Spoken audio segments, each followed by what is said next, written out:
Alright, ladies and gentlemen, welcome back to the channel. We're back here talking about Cincinnati. We're going to chat a little bit about the offense, a little bit about the defense.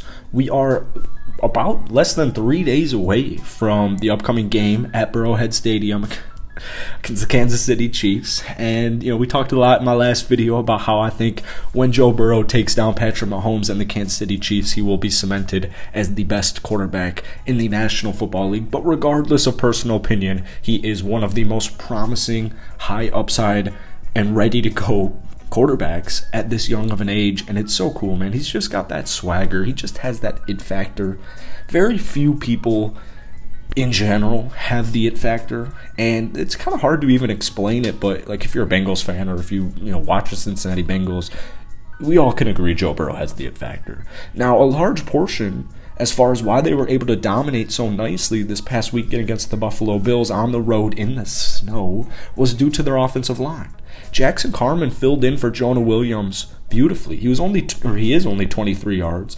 He's only 23 years old, and it was actually his first career start at that position.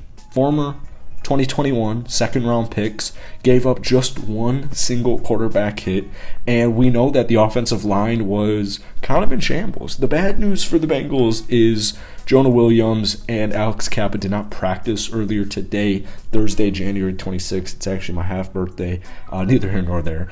But anyways, Jackson Carman, cool name, by the way. I actually guess most people don't know my name is Jackson, but also neither here nor there. The left tackle is one of those positions you'd pay the big bucks to. He's just your blindside protector. And a good offensive line goes a very, very long way. And what really stood out to me was in the post-game interviews, they did the offensive line. I mean, obviously they love Joe Burrow, right? But these guys are ready to go. They're not afraid of anything. Buffalo technically has the second best defense in the National Football League, and they just squashed them.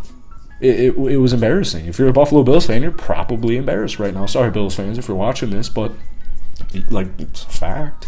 Now, before we get any further into this video, if you guys do enjoy it, be sure to hit the like button, hit that sub button. I post daily NFL content along with Bengals videos. Right now, since it's the playoffs, I'm kind of posting them every other day at least. So if we could get this video to 1,000 likes, that would be absolutely awesome. I keep saying, if we could get a video to 1,000 likes, I'll buy a Bengals jersey, and I kind of just want to buy a Bengals jersey in general. But hey, 1,000 likes would make it a lot easier. Now, the defense, we know the offense it's just completely OP, and we'll actually talk a little bit more about it a little later on in the video.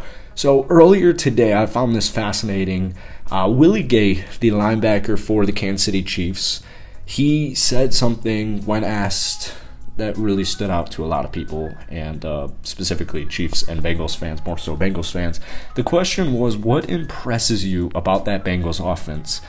Just friendly reminder for everybody listening right now and watching, the Cincinnati Bengals have taken down the Kansas City Chiefs 3 times in the last 13 months.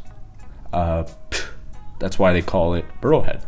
So Willie Gay responded with nothing.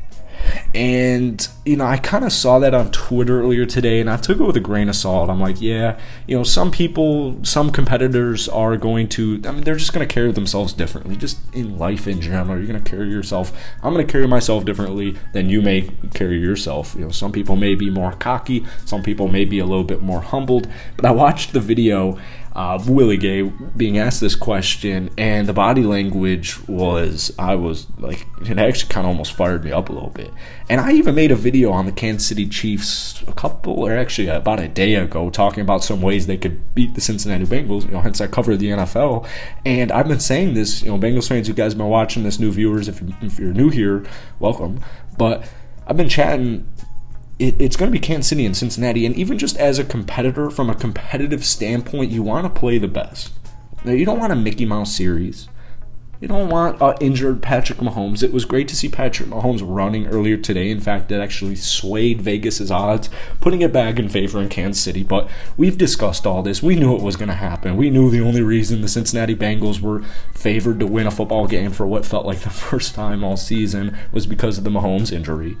And, I just thought it was kind of funny, the Willie Gay, nothing. All playoffs people have been chirping And, they just kind of have yet to really give the Bengals credit. And like I said, people are going to carry themselves differently. I just find that funny because, at the end of the day, a win is a win. Andy Reid is a very firm believer in that. And, I actually, defense is a little bit different as well. But I think Patrick Mahomes, Andy Reid, they've done a great job this week. I think they've been extremely humble, extremely just respectful.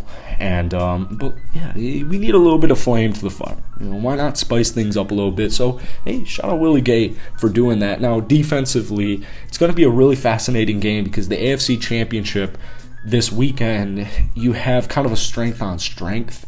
The Chiefs offense, they are really good with quick passes.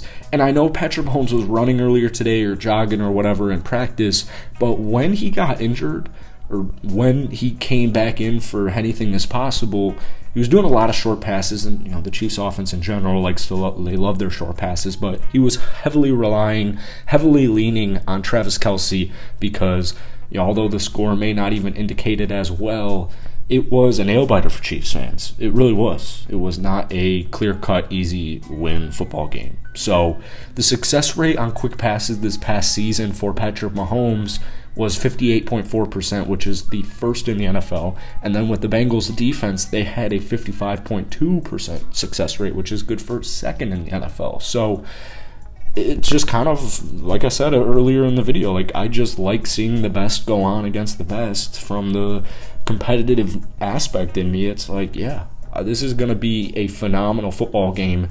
And I also want to say, guys like Logan Wilson, guys like Trey Hendrickson, they've done a phenomenal job all season. Trey Hendrickson has actually recorded the highest pressure rate since entering the league in 2017 and the last 2 seasons alone. So this year, his pressure rate was 16.8, which is number 1 in the league, and then last year it was 19.4, which is first in the league, and then since 2017, 16.3, which is first in the entire NFL. So this Bengals defense is extremely under the radar, and they've done a great job not only drafting, but they did a great job in free agency.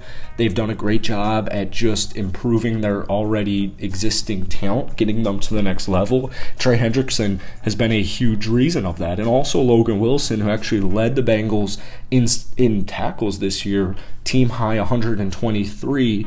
But the reason, not too many Bengals players outside of Burrow and Jamar are really noticed on a big stage as far as NFL media goes, which is fine. It's a small market, and Bengals fans are very used to being disrespected. I've quickly picked up on that ever since the beginning of the season.